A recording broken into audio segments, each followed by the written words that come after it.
hukum seorang perempuan kemudian ingin sholat di masjid. Ingin sholat di masjid. Betul yang tadi ibu sampaikan, yang dituliskan bahwa perempuan itu afdalnya sholatnya di rumah. Tapi harus dilihat kapan hadis itu muncul. Karena ada hadis juga yang menyarankan, bahkan memotivasi perempuan sholat ke masjid.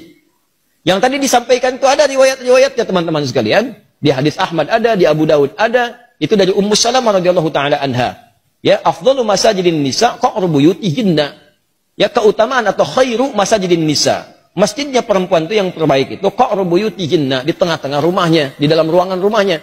Bahkan di hadis lain, di kamar itu lebih bagus. Ya, kemudian daripada di ruang tengah. Ruang tengah lebih bagus daripada di depan rumah. Artinya semakin ke dalam, semakin ke dalam, semakin di rumah, itulah masjid terbaik bagi perempuan. Kapan hadis itu muncul? Ketika perempuan itu belum aman untuk ke masjid.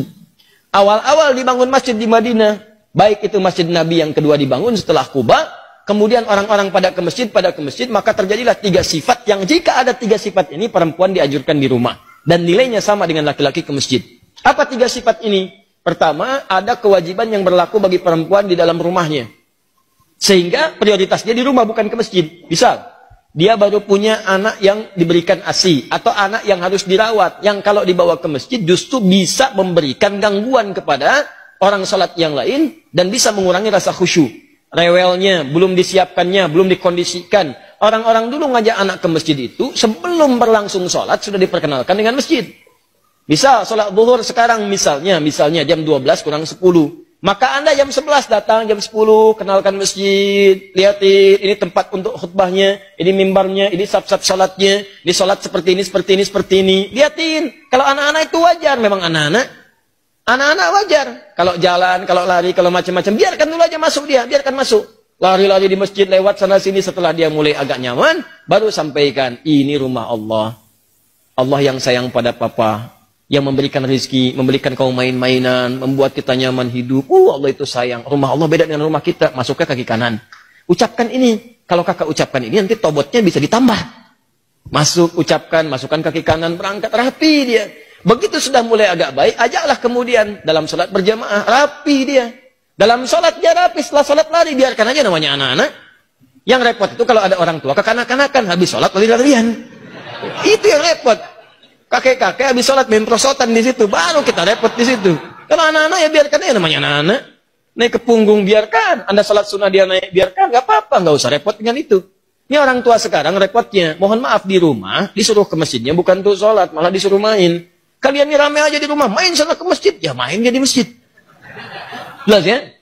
Maka itu poin untuk pentingnya. Maka yang pertama, kalau ada tugas perempuan di dalam rumah, memang hanya perempuan yang bisa mengatasi, maka yang afdal itu di rumah, jangan paksakan ke masjid. Suami dorong ke masjid, anak laki-lakinya dorong ke masjid. Dorong ke masjid, investasikan. Ayo anak ke masjid, ke masjid, ke masjid, ke masjid.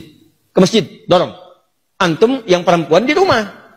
Itu afdalnya. Yang kedua, jika kemudian di jalan itu belum aman dari fitnah. Ini terjadi di zaman Nabi. Awal-awal dibangun Masjid Nabawi itu, bahkan jangankan ke masjid. Malam-malam itu suka buang hajat, tidak ada toilet. Yang ada itu kebun-kebun. Di kebun-kebun kurma, macam-macam. Perempuan-perempuan juga demikian. Begitu keluar sering diganggu oleh preman-preman Madinah. Awal-awal di Madinah itu ada preman. Ada, kemudian tobat. Jadi kalau ada preman sekarang, telat. Kalau nggak tobat, keterlaluan. Orang jahiliyah, tobat, preman, tobat, telat. Kalau sekarang ada preman, tidak tobat. Ya Alhamdulillah, Alhamdulillah. Kemarin-kemarin saya lihat ada banyak yang baik-baik. Saya waktu mengisi untuk persiapan Ramadan, itu Masya Allah ada teman-teman dari Pang. Sahabat-sahabat Pang. Masya Allah tampilan, badannya macam-macamnya. Tapi Masya Allah tobat mereka. Begitu bertobat, hal pertama yang mereka lakukan adalah mengganti namanya. Dari Pang menjadi Pangajian. Ya, Pang jadi pengajian. Tobat. Nah itu diganggu perempuan-perempuan itu, sering diusilin. Sampai bahkan turun ayat tentang jilbab.